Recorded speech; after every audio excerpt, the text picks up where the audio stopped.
গীতা পাঠ অনুষ্ঠানে যেখানে গীতার পঞ্চম অধ্যায় 18 নম্বর শ্লোকে স্বয়ং শ্রীকৃষ্ণ বলছেন, বিদ্যা বিনয় সম্পন্নে ব্রাহ্মণী গবি হস্তিনী সুনিচৈবা স্বপাকে চা পণ্ডিতঃ সমদর্শিনঃ।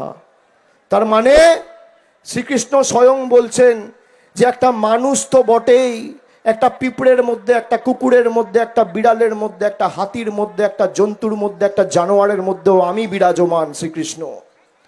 সেই গীতা পাঠ অনুষ্ঠানে বিজেপির তথাকথিত হিন্দু ধর্মের রক্ষাকর্তা জল্লাদরা একজন চিকেন প্যাটিস বিক্রি করছে বলে তাকে মারছে। এই হচ্ছে বিজেপির হিন্দু ধর্ম।